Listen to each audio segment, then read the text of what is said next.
Hi, my name is Annalisa and welcome to another episode of Into the Weeds.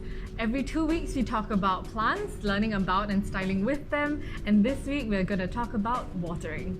So it can be a bit intimidating at first. It is the most common problem we hear about in our stores, but don't worry, with a bit of practice and guidance, it can be a therapeutic part of your weekly routine.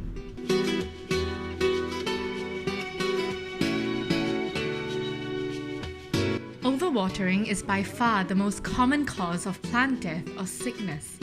Unlike us, most plants don't need water every day. The amount of water needed largely depends on the plant type and the environment it lives in. It can vary from every 2 days to an entire month. Succulents and cacti handle drought well. When watering, pour water directly into the soil until the excess drains from the pot's drainage hole.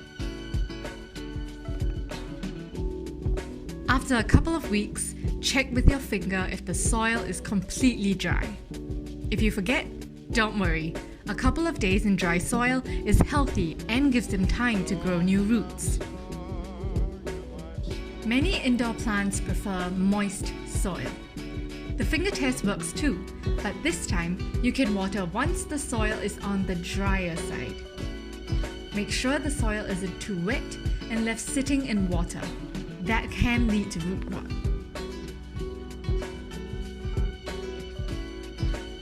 It's frustrating, but this can mean both under and overwatering. The first thing to do is check the soil.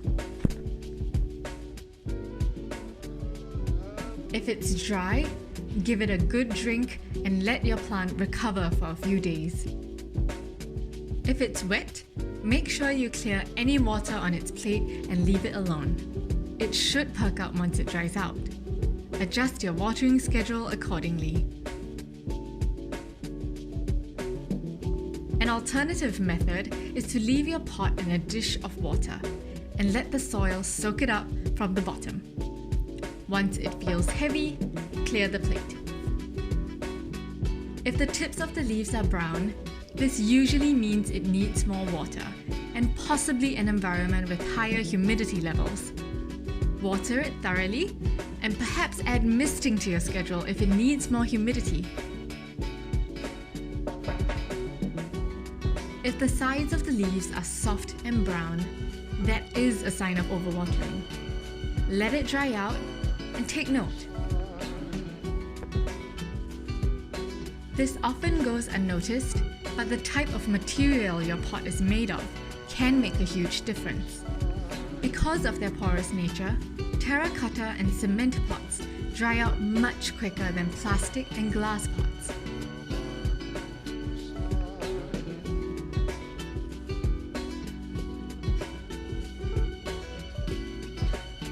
Always check if the pot has a drainage hole. If it doesn't have one, pour a substantial layer of clay balls at the bottom of the pot, so excess water has somewhere to go.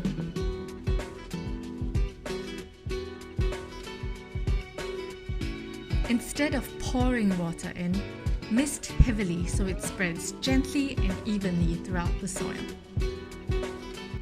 We hope this video helps in knowing when and how much water to give to your plant, but don't worry, practice makes perfect and you will get it eventually. We'll see you in 2 weeks for another episode of Into the Weeds.